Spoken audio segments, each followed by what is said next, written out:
Kwiindaba zethu emini nje kutyhilwe imifanekiso eqingqwe emibini yegorha lomzabalazo uba uMadiba eMthatha naseQunu. Zizinto ebezithanda kakhulu utata Nelson Mandela imfundo. Into sivuke ngayo namhlanje abone abantwana bonwabe kanje apho akhoyo uncumile ngoba yibirthday yakhe namhlanje. Ukanti isikolo izingisa comprehensive eMthatha sifumene ityala lencwadi elitshakraca njengenxalenye yosuku lokubhiyozela ukuzalwa kwaMadiba omde.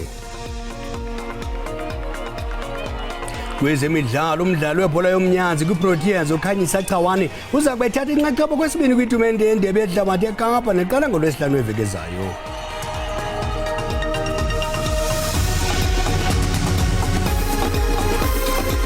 Inkosi mazizole isicaka sivumile sithi nxatsho ke nakuni babukeli kwijelo iDDT sisikhumbuzo somhlo wokuzalwa kaDalibunga makube kuhle kunonke ngale Mandela Day.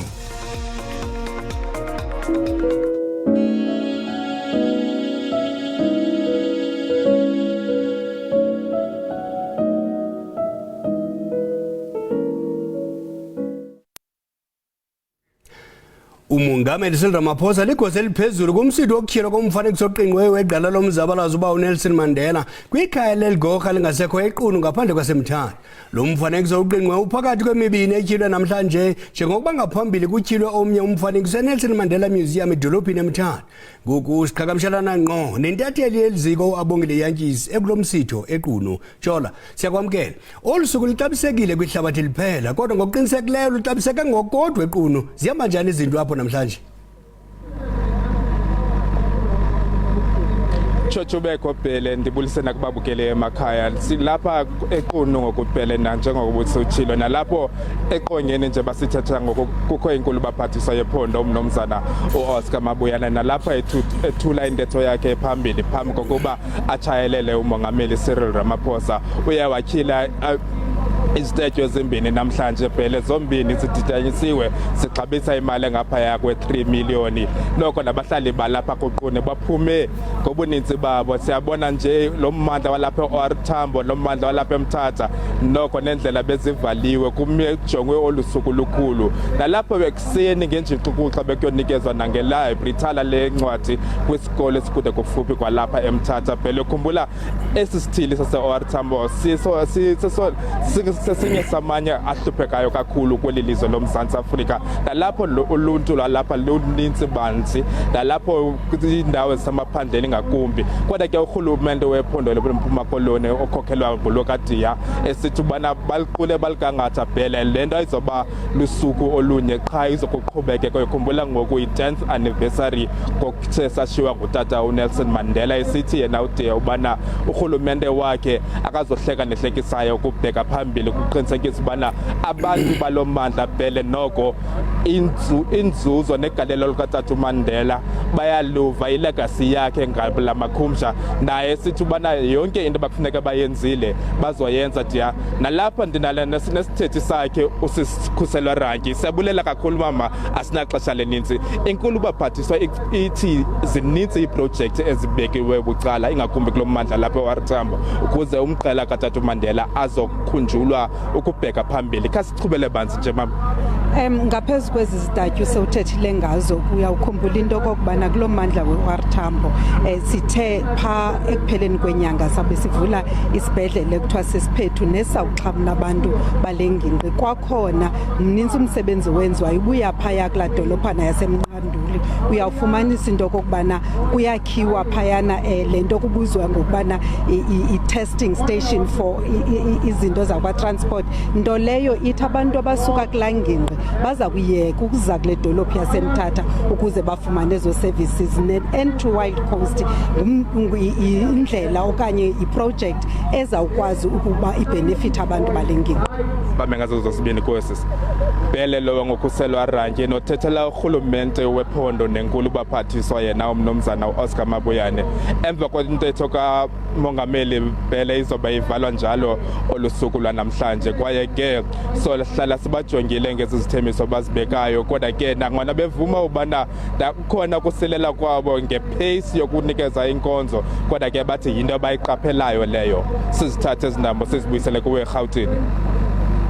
Sithi Chochubeko Jola sibaba ngazibini kwabongile yantshisi intatheli yeliziko esinika ingxelo eseQunu eMthatha.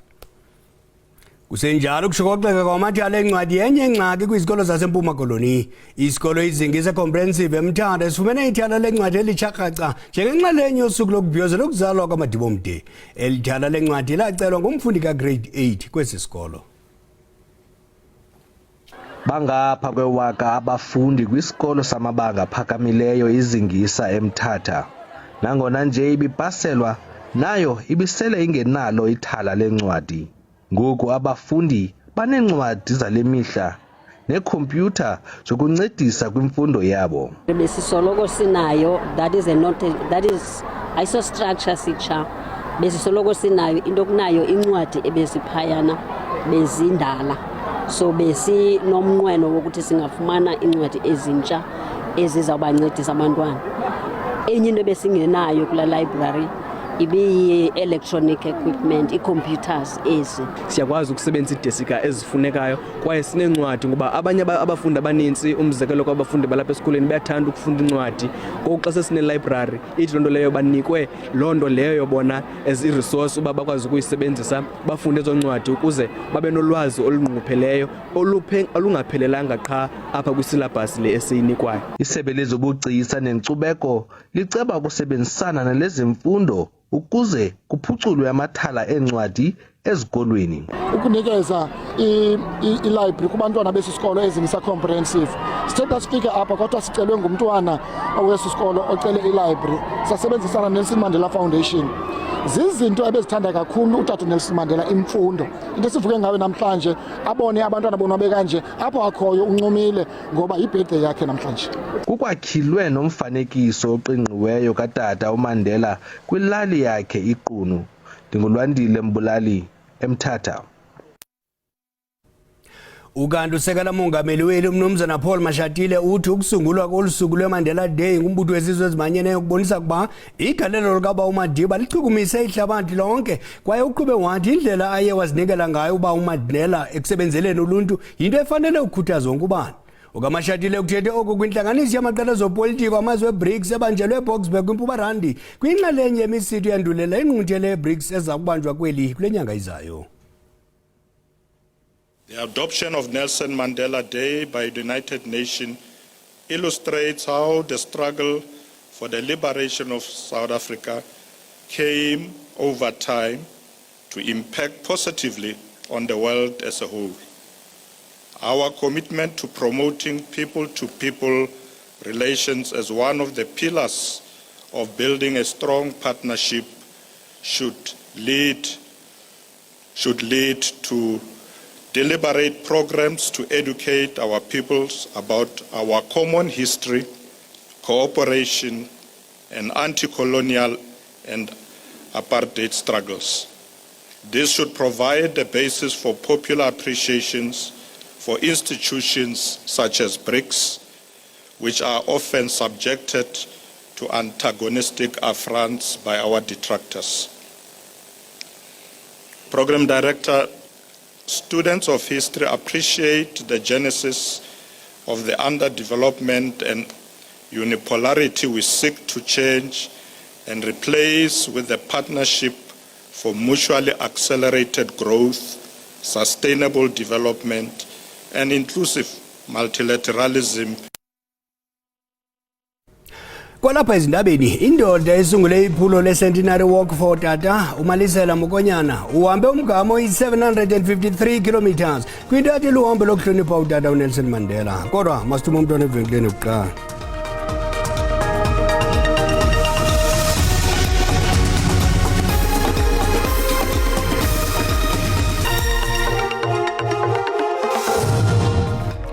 Sinamkela kwakhona kwiindaba zelijelo kwinqaku lokuqala sithe utyhilwe umfanekiso oqingqiweyo egameni likaba uNelson Mandela equnu naseMthatha namhlanje.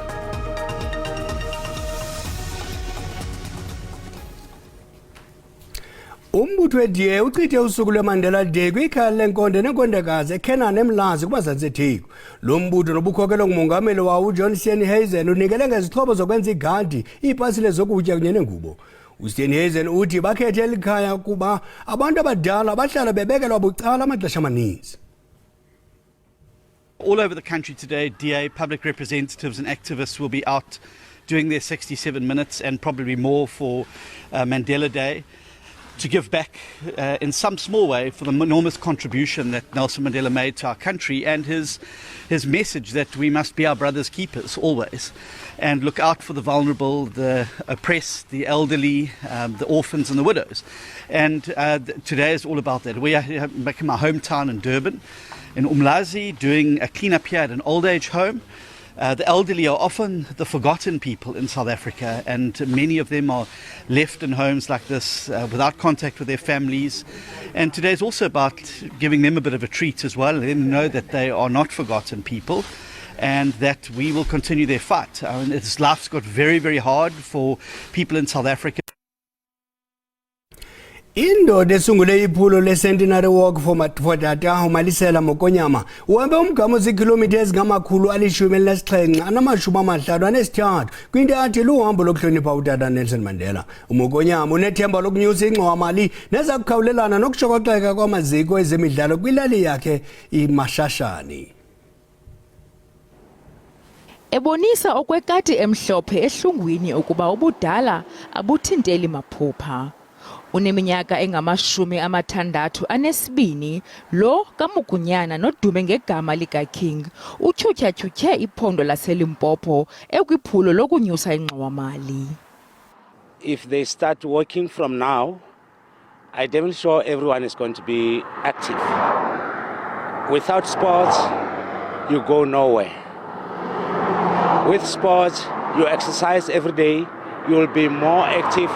Bekukho imingeni eliqela ngelixa ebekoluhambo lusingise ePolokwane. uKing uthi ubamba ngazo zozibini kwabo bathe bameseka. The challenging for this walk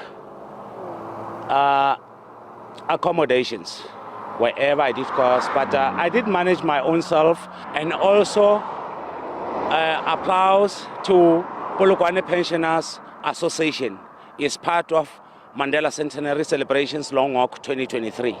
Ezinye zenjongo zoluhambo ukukhawulelana nophuhliso lwezemidlalo kodwa uthi kusekude engqinibeni. We don't have any sports complex around Mashashani, and the walk will still continue because we didn't work much for fundraising. The next walk will be from Polokwane to Free State and KZN. uMugunyama ukholelwa ukuba isizwe soMzantsi Afrika kumelwe sinyathele ezinyaweni zeqhawe nompondo zihlanjiwe ubawo Nelson Mandela. Nanjengoko uMzantsi Afrika ubhiyozela iMandela Day jikelele, abanye abahlali bakwaMathabo ePolokwane nakwamjaji eZanini eLimpopo bathe liqhawe lashiya umzilo ozinzile ekuhlaleni yaye ladlala indima engundoqo kwinkonzo abafikelela kuzo. uNelson Mandela utata wesizwe emveni kweminyaka elishumi eliqhawe labeka inqawe umzila walo usaqhubeka nokuchukumisa umbhono Mxesibe rhoqo ngalomhla wokuzalwa kukaba uMandela ilizwe jikelele luhlonipha ubomi balendedeba olusuku lufumbathe umfutho nakumazwe abumbeneyo yaye lumemelela uluntu nemibutho ukuba ithabathe ithuba lokuthi vu kuzikiswe ukucamngca ngezimbo nemigomo yokuza nenguqu kwingingqizeli kwimbali zezingqizeli Ihliziyo liziko iNobody Clinic yakwaMothapho ngaphandle ePolokwane. Uluntu aluvali umlomo bebulela ukufikelela kwinkonzo ngenxa yemigudu egangathwele ligorha. We remember Mandela because he helped us to have this facility next to us. We get the services for free and we also get our medications for free. So we are so grateful to have had someone like Mandela in our lifetime. Aweliqala awuphelelanga kwaMothapho utata uMandela wafezekisa isithembiso sakhe kongasekhoyo uRain Queen Mojaji ngokwakha isikolo samabanga aphezulu sezolimo neziko lezempilo kwaMojaji ngaphandle eTzaneen. iMandela Barloworld Agricultural School yaxhaswa ngemali ngezinye zenkampani zolawulo ezisemanqwanqweni jikelele iBarloworld emva kokuba yakrwecwa icengwa ngutata uMandela. Esisikolo siqhuba inkqubo neqhaya ngazo zokuqaqambisa izakhono ezifana nokutyala, ukufuya nokuloba inhlanzi. Sinendawo zokufuya inkukhu, ihagu nobuhlanti benkomo apho abafundi bathabatha inxaxheba yokufunda ngabakubona ngqo. ukanti ke abahlali bavakalise izimvo zokudada kwenhliziyo zabo encendini yobusi ngeliziko lemfundo. Kokuma sive izimvo zababukeli kwikhasi lethu le-WhatsApp ngeMandela Day. Ilanga lam ndizalichitha kwelinye ihholo apho sizobe sipheka sisenza i-soup kitchen nanjengoko kubanda namhlanje bakhe abantu abangathathi intweni bafumane into eya ethunjini kwilangregge apha eFranschhoek. Ndiye ndavuka ndaya komnye umakhulu ohlala yedwa ndafike ndamkhelela amanzi ndamcandela nenkuni ndabe sendizivisa kamandi ke nam ndinxibelela isikipa esinobuso bukatata. Mina into lengiyendile njengamalume lolayisha abantwana njengoba tikolo namuhla bedivula bonke abantwana labagibela kimi ngibendele i-discount kule nyanga yamadiba. Njengoba uMandela Day kusukela namhlanje kumele 67 minutes yami ngihleli ukuthi ngisibese ukuthi ngiphume ngihambe ngile crash ela elokishini ngifike ngibagundela igceke noma ngiqeda lapho zama ukuthi baqendele ne crash yabo abantwana ukuze kube crash ezobuya kangcono uma isipendiwe. Amelo suku mina ndilichitha ngokuba ndizorenovate le crash yabantwana balapha kwesikolo salapha elalini. Ecreche abantwana abangakwazi uthetha basebancinci. Isebe lebhenja sekustart leParis linikela kwabantu sipha ophuthi abafuna imisebenzi i-parcels. Siyabathanda siyazi abasidinga kodwa nje siyenza ngenxa yothando. Cabanga usuku lwanamhlanje ngizolispenda ngisiza abantwana besikolo siklina ngasesikolweni then soklina nasestradini. Le 67 minutes ka Rolihlahla Mandela.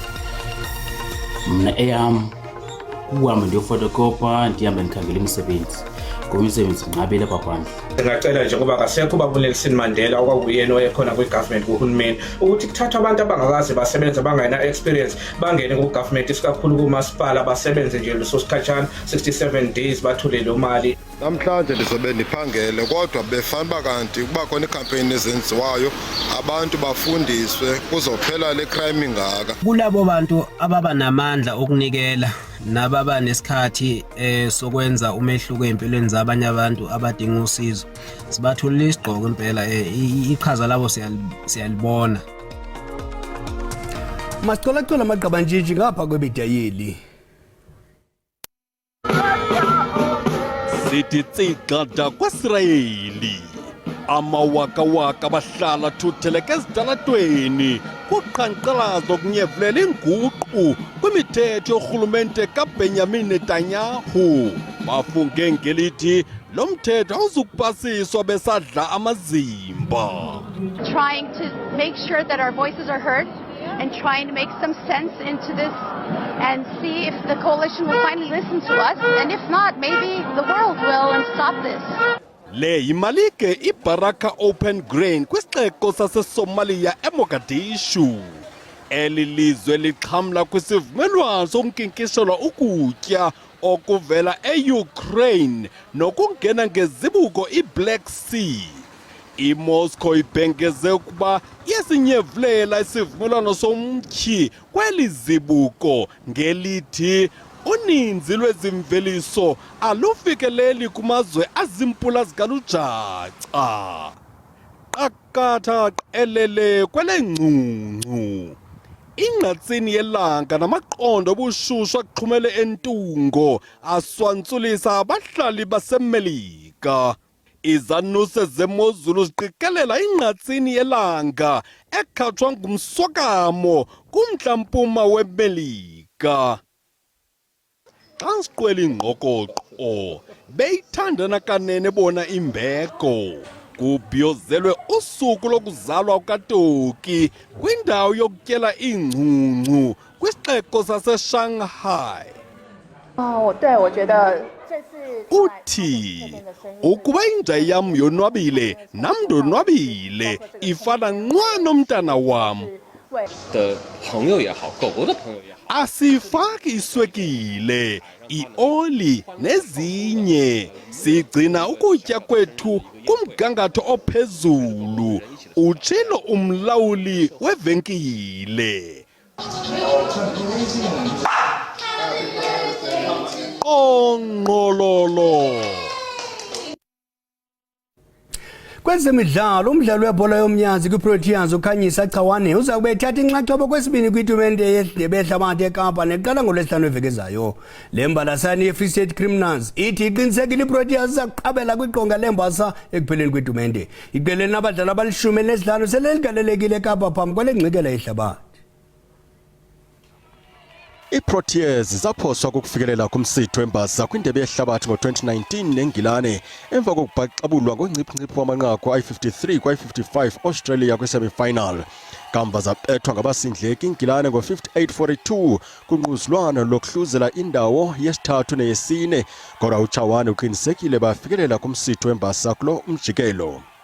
I think looking at it, because of our performance in 2019, for me it's not even looking at how good or how strong other teams are. It's really looking at us as the Spar Proteas and what we can do. And having to end fourth in the 2019 World Cup, we just want to be better. uChawane unamava okudlala phiphipi phesheya kwezilwandle edlalela iBanthe United Kingdom kwi-European Super League phambi kokubuyela ekhaya. Le nzalelwane yaseDzanini edlala njengomaswipa i-wing defence yayingoyena mdlali omncinane kwiProteas kwitumente yeNdebe yeHlabathi eNgilane. Uthi leyo iseyinto ekaqambileyo ngekhondo lakhe. Playing in that World Cup was really, really great, firstly. I was still young. I was the youngest in the team. I actually didn't even expect I was going to make the team. So having to make the team and step up on a big stage like that at a young age was really, really great for me. Iza kuba lilizwe lokuqala kusindleka indebe yehlabathi kwilizwekazi Afrika sukela kuqala kwetumente ngo-1963. Kupool C, Proteas thelekiswe neJamaica, iWales neSri Lanka. Proteas siza kudlala umdlalo wokuqala wetumente ngomhla wama-28 kule nyanga sidlala neWales. Umbengo mke ucima umlilo ziphelile zasemini nje umathangana uza kuzana zongcwalazi ngensimbi yesixhenxe. Amaqondo emozulu ayalandela makube chusibele.